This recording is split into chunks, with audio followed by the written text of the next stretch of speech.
உண்மை, அவர் அடிக்கப்பட்டது உண்மை, அவர் உயிரோடு எழுந்தது உண்மை. ஆனால் இப்போ அவர் என்ன செய்து கொண்டிருக்கிறார் என்கிற அநேகருடைய கேள்விகள் உண்டு. அநேகர் கேள்விகள் எழுவதும் உண்டு. ஆனால் வேதம் தெளிவாய் சொல்லி கொடுக்கிறது, அவர் எனக்கு எப்படி இருக்கிறாராம்? நீதிபரராய் இருக்கிறார். எனக்காக வேண்டுதல் செய்து கொண்டிருக்கிறார். எனக்காக நான் ஜெபிக்க எனக்கு தெரியாத பொழுது ஆவியானவருடைய ஒத்தாசையின்படி நான் எனக்கு ஜெபிப்பதற்காக அவர் எனக்குள் இருந்து அவர் விண்ணப்பம் பண்ணுகிறவராக இருக்கிறார். அல்லேலூயா, அல்லேலூயா.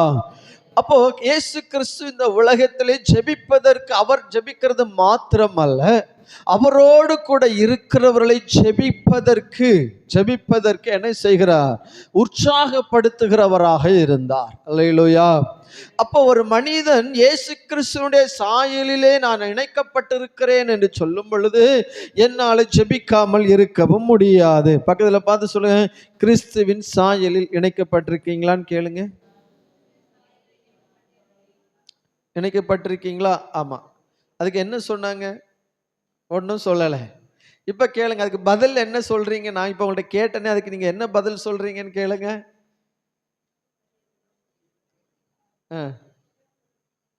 கேளுங்க, பதில் சொல்லணும் இல்லையா? கொஸ்டினை மட்டும் கேட்டுட்டு போகக்கூடாது. இப்போ நீங்கள் ஏன்டா ஒரு கொஸ்டின் சொல்றீங்க, கேட்குறீங்கன்னு வைக்கிறீங்க, நான் அதுக்கு பதிலே சொல்லாமல் போயிட்டா அவங்களுக்கு எவ்வளோ வருத்தமாக இருக்கும் இல்லையா? இப்போ பதில் சொல்லுங்க பார்ப்போம். இணைக்கப்பட்டிருக்கீங்களா? சரி. அப்போ ஒரு மனிதன் இணைக்கப்பட்டிருந்தால் அனுதினமும் ஜெபிப்பான். எங்க வந்து?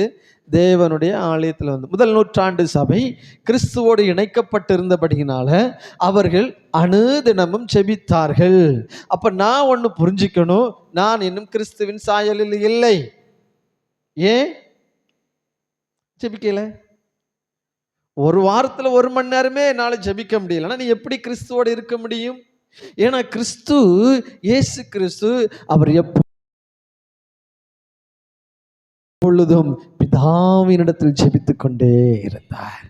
அப்ப அந்த சாயலை நான் தரித்திருந்தால், அந்த சுபாவத்தை நான் ஏற்றுக்கொண்டிருந்தால், அந்த சுபாவம் எனக்குள் இருக்குமானால் நானும் பிதாவினிடத்திலிருந்து எப்போது வேண்டுதல் செய்கிறவனாக இருப்பேன். அல்லேலூயா, அல்லேலூயா. அப்போ இன்றைக்கு நான் தேவனை நேசிக்கிறேன், தேவனை அன்பு செலுத்துகிறேன் என்பது உண்மை. உங்களை நான் மறுக்கவில்லை, உங்களை நான் திட்டவில்லை. நீங்கள் தேவனை நேசிக்கிறது என்பது உண்மை. அல்லேலூயா. ஆனா நேசிக்கிறோமே தவிர நான் கிரியை இல்லாத விசுவாசம் செத்து போனது. சொல்ல, விசுவாசம் கிரியை இல்லைனா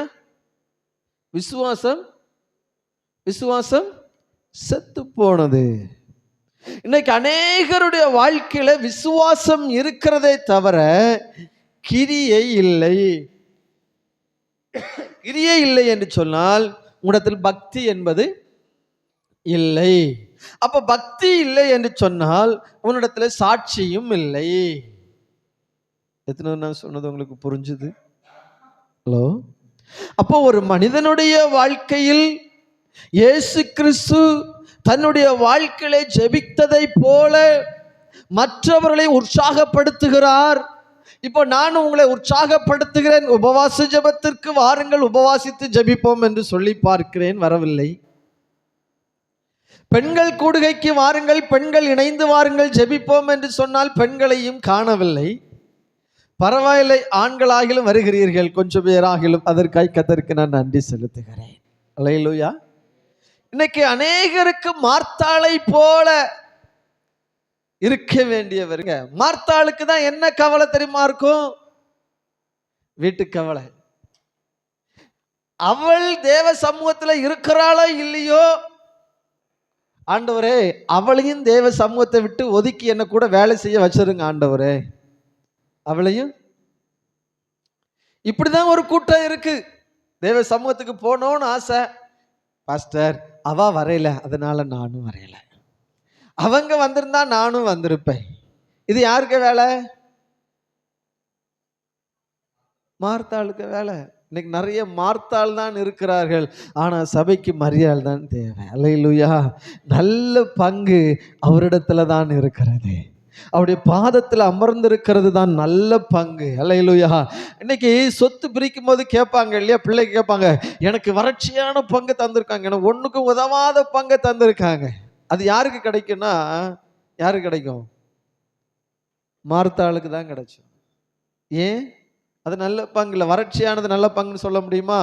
இன்னைக்கு வறட்சியான பங்கை தான் நம்ம தெரிந்தெடுக்க முயற்சி செய்கிறோம். ஆனா நல்ல பங்கு, ஆசீர்வாதமான பங்கு, மகிமையான பங்கு எனக்கு வேணும்னா எங்க வரணும்? அவருடைய பாதத்துல வந்து அமர்ந்திருந்து அவருடைய சமூகத்தில் அமர்ந்திருப்பது தான் உண்மையான பங்கு, நல்ல பங்கு. அல்லேலூயா. அப்ப இந்த வாரத்துல நீங்க நல்ல பங்கை சுதந்திரித்திருக்கிறீர்களா? ஆனா பங்கு இருக்கு. நல்லா புரிஞ்சுக்கணும், பங்கு இருக்குது. ரெண்டு வந்தவர்களுக்கும் பங்கு இருக்கிறது, வராதவர்களுக்கும் பங்கு இருக்கிறது, எல்லாருக்கும் பங்கு இருக்கிறது. ஆனா அந்த பங்குல எது ஆசீர்வாதம், எது சமாதானம் அப்படின்னா, தேவனுடைய பாதத்தில் இருக்கும் பொழுது எனக்கு எனது புத்திக்கு எட்டாத ஒரு சமாதானத்தை கத்த தந்து நடத்துகிறார். அல்லேலூயா, அல்லேலூயா. அதுதாங்க நமக்கு வேணும். அதான் நல்ல பங்கு. இந்த வாரம் உங்களுக்கு சில ஆசீர்வாதங்கள் வருகிறது, உண்மைதான். பிரசங்கிக்கப்படும் பொழுது நல்ல வார்த்தைகள் உங்களுக்கு கிடைப்பது உண்மைதான். ஆனா அந்த அந்த வார்த்தை மட்டும் இருந்தால் போதாது. ஒரு நிலம் இருக்குதுன்னா அந்த நிலத்துல போய் அப்பப்ப நம்ம பார்க்கலைன்னா திருடர்கள் கண்ணமிட்டு ஏதாகிலும் இருக்கிறத என்ன செஞ்சிருவாங்க? எடுத்துட்டு போயிடுவாங்க. அம்மாவா இல்லையா? தோட்டம் வச்சிருக்கிறவங்களுக்கு தெரியும் இல்லையா? இதே போலதான் நாம் அப்பப்போ வந்து தேவ சமூகத்துல வரலைன்னா இந்த வாரத்துல உனக்கு செய்யப்பட வேண்டிய சில ஆசீர்வாதங்களை பிசாசு எடுத்துட்டு போயிட்டு அவன் உன்னை வறுமையாய் கையில கொண்டு விடுகிறான். அல்லேலூயா. ஏன்னா பிசாசாவுடைய வேலை என்னது? கர்த்தருடைய ஆசீர்வாதமான வார்த்தையை உன்னிலிருந்து எடுத்துட்டு போயிடுவான். உன்னிலிருந்து எடுத்துட்டு போயிடுவான். எடுத்துட்டு போயிட்டு எதை விதைக்கிறானா? களையை விதைக்கிறான். ஆசீர்வாதமானதை எடுத்துட்டு போயிட்டு உன் வீட்டில் என்ன வைக்கிறானா? சண்டை, பிரச்சனை, கண்ணீர், பாடுகள், உபத்திரவத்தை வச்சிருவான். அதுக்கு தான் சொல்றது, நல்ல பங்காகிய தேவ சமூகத்தில் அமர்ந்திருக்கிறவர்களுக்கு நித்திய பேரின்பம் உண்டு. அல்லேலூயா. யாருக்கு நித்திய பேரின்பம் உண்டு? தேவ சமூகத்திலே அமர்ந்திருக்கிறவர்களுக்கு நித்திய பேரின்பம் உண்டு. அல்லேலூயா. இன்னைக்கு நம்ம அதுக்கு தான் நேரமே கிடைக்கல. எங்க இருக்கிறதுக்கு நேரம் கிடைக்கல சொல்லுங்களா? தேவ சமூகத்துல வர்றதற்கு கூட நமக்கு நேரம் இல்லாததுனால இன்னைக்கு அநேக குடும்பங்கள்ல சமாதான கேடுகள் நம்ம வாழ்க்கையிலே வருகிறது, குடும்பத்துல பிரச்சனைகள் வருகிறது. அப்ப தேவனுக்கு பிரியமானதை நான் செய்ய செய்ய சத்துருக்களும் என்னை அன்பாய் நேசிக்க கத்தர் வைக்க போகிறார். அல்லேலூயா, அல்லேலூயா. யோவான் எழுதின சுவிசேஷத்திற்கு நேராக திருப்பிக் கொள்ளுவோம். யோவான் எழுதின சுவிசேஷத்துல நம்ம திருப்பிக் கொள்ளுவோம். அங்கு தேவன் என்ன செய்கிற ஒரு ஜெபத்தை 17ஆம் அதிகாரத்தை நீங்கள் திருப்பி பார்க்கும் பொழுது அங்கு ஜெபத்தை அவர் எடுக்கிறார். யாரிடத்திலே பரிந்து பேசுகிறார் அப்படிங்கிறதை நம்ம பார்க்க போகிறோம். 3வது வசனத்தை வாசிக்கலாம்.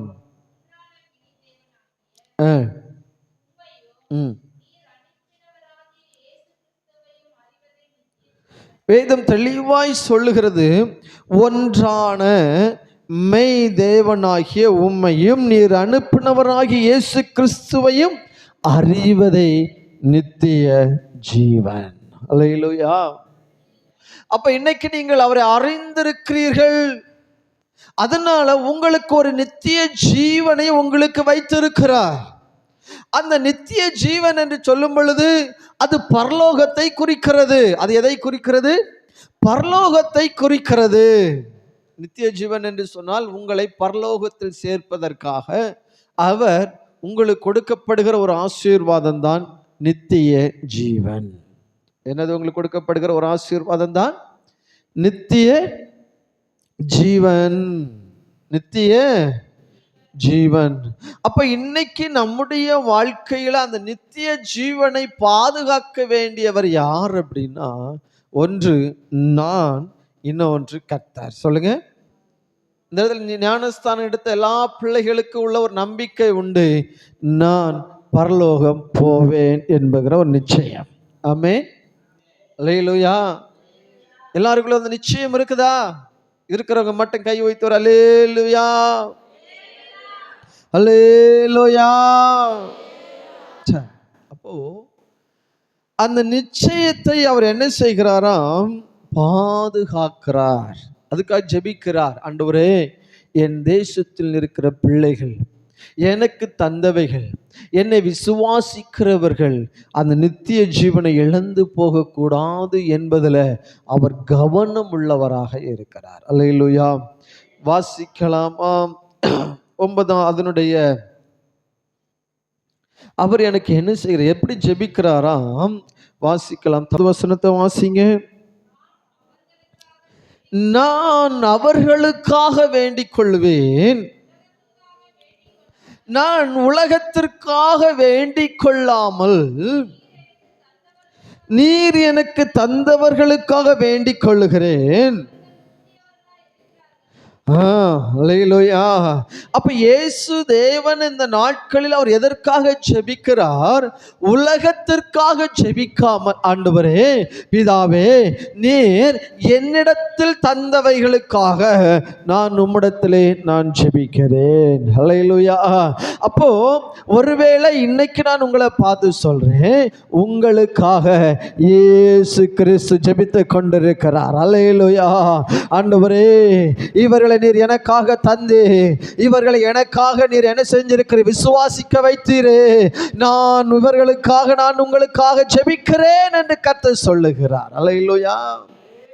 அப்போ இன்னைக்கு அநேகர் ஜெபிக்காம இருந்தால் நல்லா இருக்க காரணம் என்ன? பாஸ்டர், நான் ஜெபித்தே 1 வருஷம் ஆகுது, ஜெபித்தே 1 மாசம் ஆகுது, ஜெபித்து 1 வாரம் ஆகுது, ஜெபித்து 2 நாள் ஆகுது அப்படின்னா ஒன்று புரிஞ்சுக்கோ, இன்னைக்கு நான் நல்லா இருக்கிறேன்னா உனக்காக அவர் வேண்டுதல் செய்து கொண்டிருக்கிறார். அல்லேலூயா. அவர் உலகத்தில் இருக்கிற எல்லாருக்காகவும் ஜெபிக்கலையா? எப்படி ஜெபிக்கிறாராம்? ஆண்டவரே, நீர் எனக்கு தந்த எத்தனை பிள்ளைகளை நீங்க எனக்கு கொடுத்திருக்கீங்க, எனக்கு என்ன எத்தனை பேர் விசுவாசிக்கிறாங்களோ அத்தனை பேருக்காக பிதாவிடத்திலே அவர் பரிந்து பேசிக்கொண்டே இருக்கிறார். ஆமென். அப்போ அது எது காண்பிக்குதுன்னா, நான் கொஞ்சம் யோசித்தேன். கர்த்தர் ஜெபிக்கிறது உண்மைதான். ஆண்டவரே, இவனுக்கு ஆகாரத்தை கொடுங்க, இவனுக்கு உடையை கொடுங்க. ஏன்னா நான் படைச்சிட்டேன், ஜனத்தை படைச்சிட்டேன், நான் போஷித்து தான் ஆகணும் இல்லையா? போஷித்து தான் ஆகணும். அதனால நான் போஷிக்கிறேன், வேலையை கொடுக்கிறேன், அவங்களை ஆசீர்வதிக்கிறேன். ஆனா நான் ஜெபித்தால் எனக்குள்ள இருந்து வல்லமை வெளிப்படும். அல்லேலூயா. நான் ஜெபித்தால் அவர் எனக்காக வேண்டுதல் செய்கிறது உண்மைதான். ஆனால் நான் ஜெபிக்கும் பொழுது என் சபைக்குள்ள ஒரு மாற்றம் உண்டாகும். நான் ஜெபிக்கும் பொழுது என் வீட்டுக்குள்ள ஒரு மாற்றம் உண்டாகும். நான் ஜெபிக்கும் பொழுது என்னிடத்திலிருந்து வல்லமை வெளிப்படும். அதுதான் அப்போஸ்தலர்கள் ஜெபித்தார்கள், வல்லமை வெளிப்பட்டது, தேசத்தில் கிரியை செய்தார்கள். அல்லேலூயா, அல்லேலூயா. அப்போ கர்த்தர் எனக்காக ஜெபிக்கிறது உண்மைதான், எனக்காக வேண்டுதல் செய்கிறது உண்மைதான். ஆனா நான் ஜெபிக்க கர்த்தருடைய மகிமை என் மேல வந்து என் மூலமை அநேகர் அற்புதங்களை செய்வார்கள், என் மூலமை அநேகர் அடையாளங்களை பெறுவார்கள், என் மூலமை அநேகர் பிசாசுகளை துரத்துவார்கள், என் மூலமாய் கர்த்தருடைய நாம மகிமைப்பட்டு கொண்டே இருக்கும். கர்த்தர் இன்றைக்கும் ஜீவிக்கிறார் என்பது கர்த்தர் என் மூலமாய் வெளிப்படுத்தப்பட வேண்டுமானால் அவர் ஜெபிக்கிறதல்ல, நான் உபவாசித்து ஜெபிக்கணும், திறப்பிலே நின்று ஜெபிக்கணும், தேவ சமூகத்தில் வந்து ஜெபிக்கணும். வீடுகளில் ஜெபிக்கும் பொழுது கர்த்தர் என்னை கொண்டு எதாயிலும் ஒன்று செய்யதான் போகிறார். ஆமென். அல்லேலூயா. அன்னைக்கு பேதுருவ சொல்றார். பேதுரு சொல்லும் பொழுது சொல்றார், ஆண்டவர், நான் உங்களை மறுதலிக்கவே மாட்டேன், நான் உங்களை விட்டு விலகவே மாட்டேன், அப்படி வந்தாலும் என் ஜீவனை நான் கொடுத்துருவேன் ஆண்டவரே, அப்படிதான் சொன்னார். யாரு சொன்னா? பேதுரு சொல்றார். பேதுரு சொல்லும் பொழுது சொல்றாரு, இங்க பாரு, பிசாசானவன் உன்னை எதுல புடைக்க கேட்டான் தெரியுமா? எதுல? இந்த மண் அரிக்கிறாங்க பாருங்க, ஜல்லடை.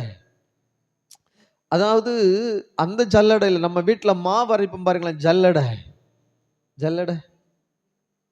உங்க வீட்டுல ஜல்லடை இருக்குதா? இருக்கு. அந்த ஜல்லடையில அவன் என்ன சோதிக்கிறதற்கு என்ன கேட்டான்? அனுமதி கேட்டான். உன் விசுவாசம் ஒளிந்து போகாதபடி இருக்க நான் உனக்காக ஜெபிக்கிறேன். அல்லேலூயா. மறுதலிச்சாரா இல்லையா? மறுதலிச்சார். ஆனா அதே மனிதன் தான் தேசத்தை கலக்கவும் செய்தார். அல்லேலூயா. இன்னைக்கு ஒருவேளை நீங்க நினைக்கிறீங்க, கர்த்தரை விட்டு நீ மறுதலிச்சு போனாலும் கர்த்தர் உன்னை விட மாட்டாரு. ஏன்னா உனக்காக அவர் ஜெபித்து கொண்டே தான் இருக்கிறார், உனக்காக பரிந்து பேசி கொண்டே தான் இருக்கிறார். நிச்சயமாய் ஒரு நாள் நீ மனம் திரும்ப தான் போகிறாய். நிச்சயமாய் உன் தரிசனத்திற்கு நேராய் கர்த்தர் நடத்த தான் போகிறாய். உன் தரிசனம், உன் திட்டத்திற்கு நேராய் அவர் நடத்த தான் போகிறார். நீ தேசத்தை கலக்க தான் போகிறாய். நீ தேசத்திற்கு ஆசீர்வாதமாக தான் மாறப்போகிறாய். அல்லேலூயா. அதனால நீ நினைச்சிடாத, நான் ஜெபம் பண்ணா மாற்றம் உண்டாகும். அவர் எனக்காக ஜெபித்தால் என்ன உண்டாகும்? அவர் எனக்காக ஜெபித்தால் விசுவாசத்தில் என்னால் நிற்க முடியும். ஆனா சோதனை என்று வரும் பொழுது நான் ஜெபிக்க வேண்டும். அல்லேலூயா.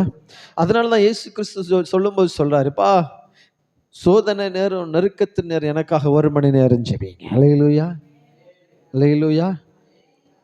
அப்ப அவர் என்ன வாழ வைப்பதற்கு ஜெபிக்கிறார். ஆனா இந்த உலகத்தில் வருகிற பிரச்சனைகளை, போராட்டங்களை, கண்ணீரை, இதெல்லாவற்றையும் மேற்கொள்ள வேண்டுமானால் நான் ஜெபித்து தான் ஆக வேண்டும். அல்லேலூயா.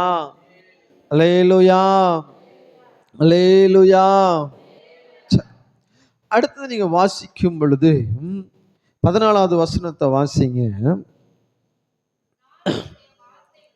நான் உம்முடைய வார்த்தைகளை அவர்களுக்கு கொடுத்தேன், உலகத்தான் அல்லாதது போல, ஆதலால் உலகம் அவர்களை பகைத்தது.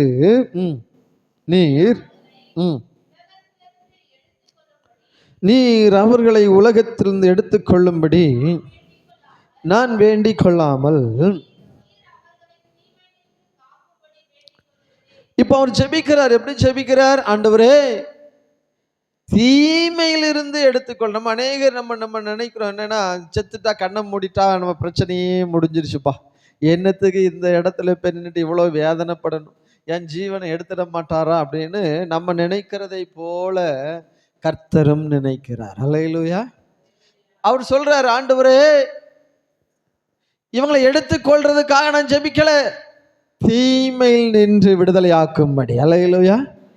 அப்ப அவர் என்ன எப்படி ஜெபிக்கிறார்? சில நேரம் என் மேல ஒரு திட்டம் இருக்கும், என் மேல ஒரு சுத்தம் இருக்கும், என்னை கொண்டு கர்த்தர் ஏதோ ஒன்று செய்யணும்னு சிறு வயதிலே என்னை தெரிந்தெடுத்து வைத்திருந்திருப்பார். அல்லேலூயா. எரேமியா சொல்லும் பொழுது சொல்கிறார், என் தாயின் கருவில் இருக்கும் பொழுதே என்னை தெரிந்தெடுத்தார். அப்போஸ்தலனாகிய பவுல் சொல்லுகிறார், உலகம் தோன்றுகிறதற்கு முன்பதாகவே என்ன செய்திருக்கிறார்? தெரிந்தெடுத்திருக்கிறார். அந்த நாட்கள்ல உன்னை சத்ரு எத்தனை முறை அழிக்கணும்னு நினைச்சாலும் உன்னை அழிக்க முடியாது. ஏன் தெரியுமா? உனக்காக நீ ரட்சிக்கப்படுகிறதற்கு முன்பதாகவே, சொல்ல, நீங்க கடவுளை ஏற்றுக்கொள்ளுகிறதற்கு முன்பதாகவே உன்னை எத்தனை முறை சத்துரு அழிக்கணும்னு தீர்மானிச்சான். எத்தனை முறை நீ அழிந்து போகணும்னு நீ தற்கொலைக்கு நேரம் முயற்சி செய்திருக்கலாம். ஒருவேளை இந்த உலகத்தில் இருக்கக்கூடாது, இந்த உலகத்தோடு எங்கேயாவது கண்ணுக்கு காணாத இடத்துக்கு ஓடிடணும்னு தீர்மானிச்சிருந்திருக்கலாம். ஆனா ஏன் தெரியுமா? எல்லாவற்றிலும் உன்னை கர்த்தர் பாதுகாத்து கொண்டு வருகிறார். உனக்குள்ளே தேவ சித்தம் சித்தம் ஒன்று இருக்கிறது.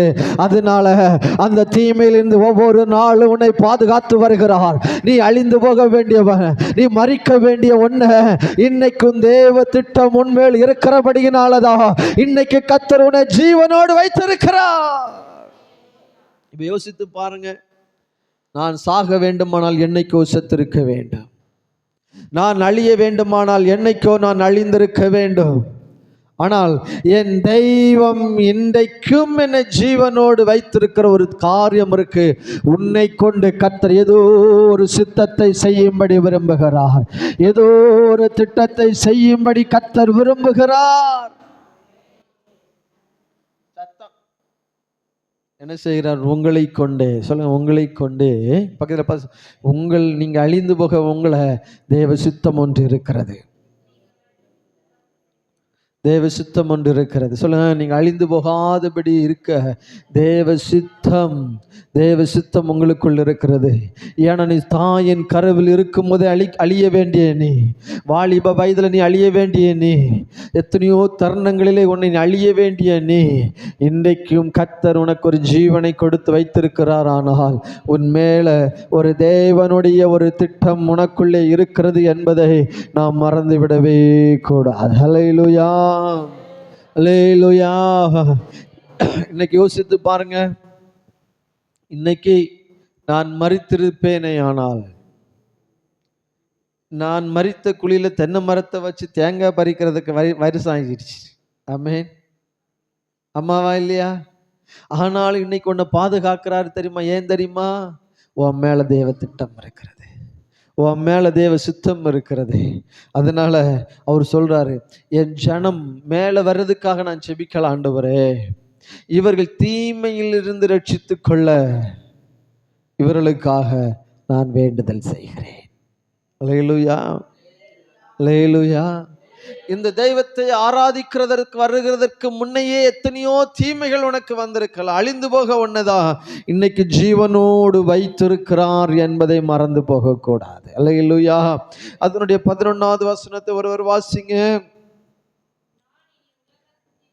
நான் இனி உலகத்தில் இரேன்,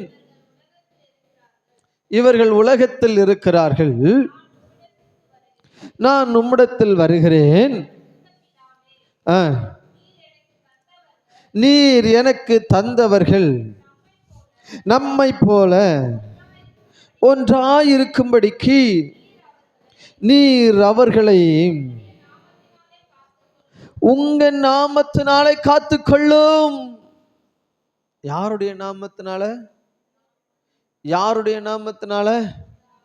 அப்ப உங்களை காத்து கொள்வதற்காக அவர் வேண்டுதல் செய்கிறார். ஆண்டவரே, இவங்களை அழிச்சிடாதுங்க.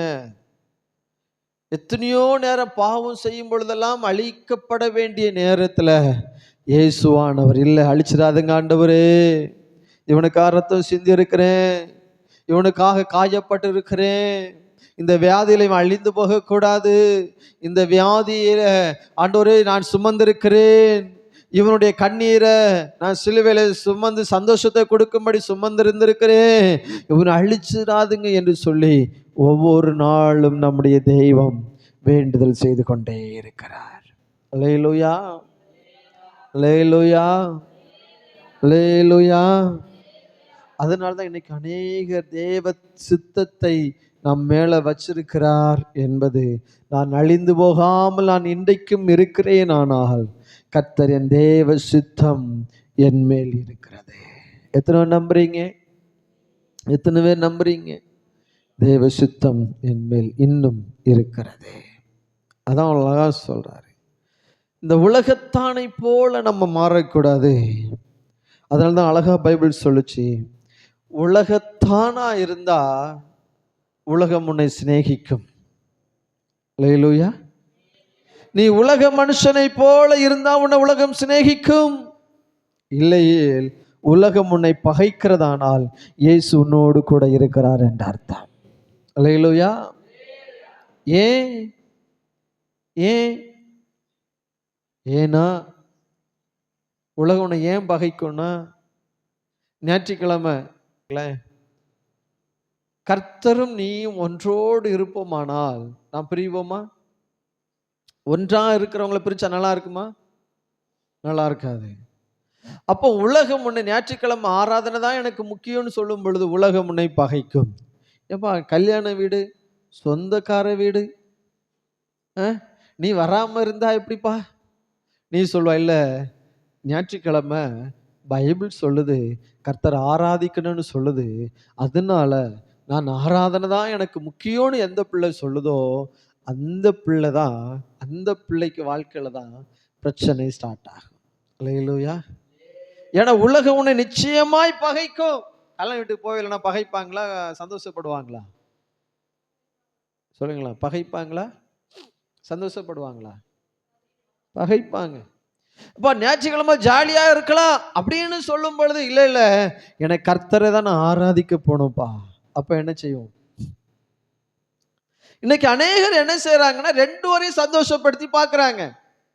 கொஞ்ச நேரம் வந்து 10 நிமிஷம் ஆலயத்துல வந்தா கர்த்தரை சந்தோஷப்படுத்துறது மாதிரியும், பாதியில போய் இன்னொரு வீட்டுல போய் அந்த டைம்ல ஃபங்க்ஷன்ல போய் கலந்துட்டு அங்க போய் கொஞ்சம் சந்தோஷப்படுத்துறது மாதிரியும் ரெண்டோரும் சந்தோஷப்படுத்த முடியாது. வேலை செஞ்சா ஒரே ஒரு நபருக்கு தான் வேலை செய்யணும். பக்கத்தில் வேலை செஞ்சா ஒரே ஒரு ஆளுக்கு தான் வேலை செய்யணும். உலகத்துக்கும் வேலை செய்யக்கூடாது. செஞ்சா உலகத்துக்கே வேலை செஞ்சிரு, இல்லைன்னா யாருக்கு வேலை செஞ்சிரு? கர்த்தருக்கு வேலை செய். ஒரு படகு, ஒரு மனிதன் 2 படகுல 2 கால் வைத்திருக்கிறான். 2 படகுலையும் 2 கால் வைத்திருக்கிறான். இவன் ஓட்டிட்டே போறாங்க. டிரைவர் என்ன செய்யறாங்க? படகு ஓட்டுறவங்க என்ன செய்யறாங்க? படகு ஓட்டிட்டே போறாங்க. அப்ப படகு நீ ஓட்டிட்டே போகும் பொழுது முன்ன போற டிரைவர் கரெக்டா சேமா போயிட்டே இருந்தா பிரச்சனை இல்லை. ஆமாவா இல்லையா? இந்த படகை ஒரு ஆள் கொஞ்சமா அப்படியே திருப்பி கொஞ்சம் அகலப்படுத்தினா எப்படி இருக்கும்? எங்க தான் போகணும்? தண்ணிக்குள்ளதான் போகணும், மூழ்கி தான் போகணும். பாவம் அதே போலதான். கர்த்தரோடு இணைகிற ஸ்லாக்கியம் உனக்கு இல்லைன்னா நிச்சயமா அந்த வாரம் உனக்கு சந்தோஷமா இருப்பதில்லை. அதான் சொல்றார், நீங்க ஒன்றாயிருக்கிறதை போல நாங்களும் ஒன்றாயிருக்கும்படி அவர் எனக்காக வேண்டுதல் செய்கிறார், நான் செய்வேன். பாஸ்டர், இந்த வாரம் எனக்கு அக்கா வீட்டுக்கு போகணும், கல்யாண வீட்டுக்கு போகணும், தங்கச்சி வீட்டுக்கு போகணும், நாத்தனார் வீட்டுக்கு போகணும், எங்க வீட்டில் ஃபங்க்ஷன் வீட்டுக்கு போகணும், எல்லா வீட்டுக்கும் போகணும். ஆனா உனக்காக ஒருவர் ஜெபித்து கொண்டிருக்கிறார். நீ என்னை ஏமாத்தல, நீ கர்த்தரை ஏமாற்றி கொண்டிருக்கிறாய் என்பதை நீ மறந்துடாதேங்கிறதை நான் உனக்கு சொல்லுகிறேன். ஞாயிற்றுக்கிழமை ஓய்வு நாள், கர்த்தரை ஆராதிக்கிறது நாள், அவரோடு இணைந்து வாசம் பண்ணணும். அதுக்காக அவர் வேண்டுதல் செஞ்சுட்டு அவர் காத்துட்டு இருப்பாரு. என் பிள்ளையோட நான் இணைந்து ஜெபிக்க வரேன்ப்பா, என் பிள்ளையோட நான் வருவேன்னு.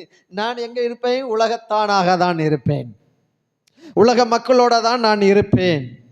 ஏன்னா திருப்திப்படுத்தணும் இல்லையா? எப்படியாவது நான் போகலைன்னா பாஸ்டர் டைம் கேட்டு ஒரு 10 நிமிஷத்துக்கு முன்ன நான் போட்டா பாஸ்டர் போ. யாரை சந்தோஷப்படுத்த போற? யாரை சந்தோஷப்படுத்த போற? நீ எதுக்கு ஆராதிக்க வர்ற? எதுக்கு தேவனை மகிமைப்படுத்தணும்னு வரணும்? போனா போங்க, யாரை துக்கப்படுத்திட்டு போறீங்க? அவர் வாங்குடையே இணைந்து ஜெபிக்கணும்னு விரும்புறார், வாங்குடையே வாசம் பண்ணும்படி விரும்புகிறார். பிதாவும் கிறிஸ்துவும் ஒன்றாய் இருக்கிறதை போல எனக்கு தந்த ஜனங்களும் ஒன்றாய் இருக்க வேண்டும் என்று அவர் விரும்புகிறார். ஆனா ஆளை காணலே. ஏன்னா நான் இன்னும் உலகத்தானாக தான் இருக்கிறேன். பாஸ்டர், ஒரு தீர்க்கதரிசி யாரால வெட்கப்படுவானா? தன் ஜனத்தினால தீர்க்கதரிசி என்ன செய்யப்படும்? அவமானப்படுவான், வெட்கப்படுவான் இருக்கு. ஆனா நாங்க அதை அப்படி செய்யவே மாட்டோம், நாங்க தேசத்துல தலை நிமிர செய்வோம் உங்களை அப்படி நல்லா புகழ்ந்து பேசினாங்க. தீர்க்கதரிசி தன் வீட்டாராலும் தன் இனத்தாலும் என்ன உண்டு? மரியாதை இருக்காதுன்னு சொல்லிட்டாரு. இந்த வார்த்தை நாங்க மாத்துவோம். நான் நினைச்சேன் நமக்கு சங்கு ரெடி தாண்டா சாமி. அவங்கள்ட்ட திரும்ப அவங்கள்ட்ட எதுவும் பேச முடியாது. திரும்ப வார்த்தை பேசுவதற்கு பேசினா அவங்க ஏதாவது நினைப்பாங்கன்னா நான் விட்டுட்டேன். ஆனா உண்மையாகவே சொல்லுகிறேன், எந்த வாய் அந்த வார்த்தையை சொல்லிச்சோ அதே வாய் தான் எவ்வளவு என்ன அவமானப்படுத்தணுமோ பேசிச்சு. கடைசியில் என்ன தெரியுமா சொல்லிச்சு? மந்திரம் செய்கிறேன் அளவுக்கு மாறிச்சு. அந்த மந்திரம் செய்யறான் அப்படின்னு சொல்லி அது கடைசியில் எதுல வந்து முடிஞ்சிருமா? கேஸ்ல வந்து முடிஞ்சிச்சு. எதுல வந்து முடிஞ்சிச்சு? நான் சொல்றேன், கர்த்தருடைய வார்த்தை நான் புரிந்து கொண்ட ஒன்று, அந்த வார்த்தை ஜீவன் உள்ளது.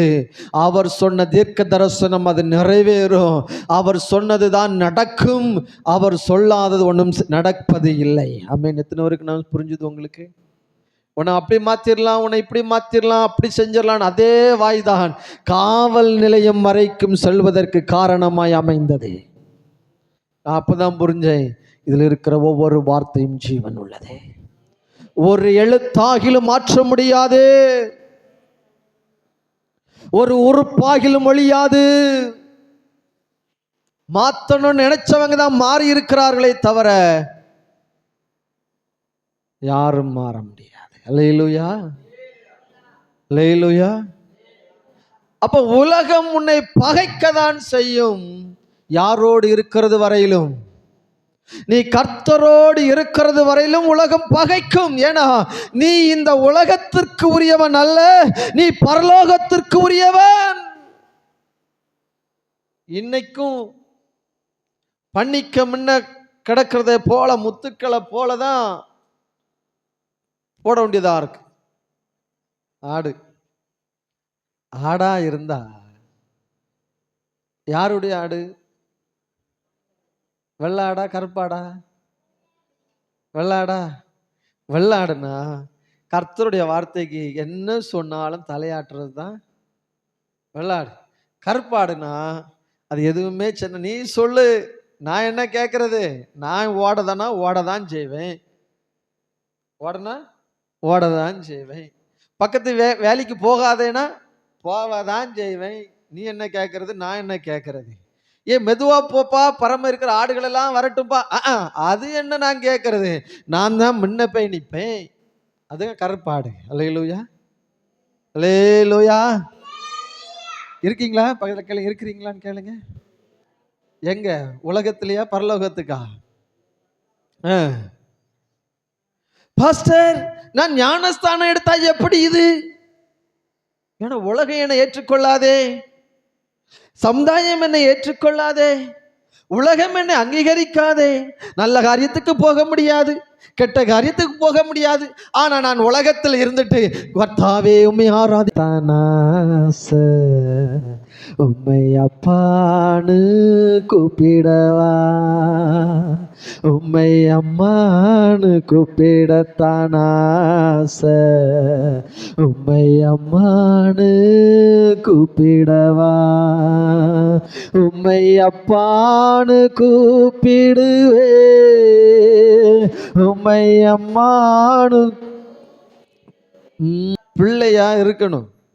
அப்ப உலகம் உன்னை பகைக்கும். ஆமே. உன்னை பகைக்குதுன்னா நினைச்சுக்கோ, நான் அவரோடு கூட இருக்கிறேன்னு அர்த்தம். நான் உலகம் எல்லாம் என்ன கூட சந்தோஷப்படுத்துனான்னு நினைச்சுக்கோ, நான் உலகத்துல தான் இருக்கிறேன். இவ்வளவுதான் டிஃபரெண்ட், வேற ஒன்றும் இல்லை. ஹலோ, புரியுதா? யாரோட இருக்கிறீங்க? அப்ப பைபிள் என்ன சொல்லுதோ அதன்படி செய்யுங்க, கர்த்தர் உங்களை ஆசீர்வதிப்பார். அடுத்தது, அவர் தீமை நின்று வேண்டிக் கொள்ளுகிறார். அடுத்து 23வது வசனம் வாசிக்கலாம். 23, 17, 23. ஒருமைப்பாட்டில் தேறினவர்களாய் இருக்கும்படிக்கும் என்னை நீர் அனுப்பினதையும்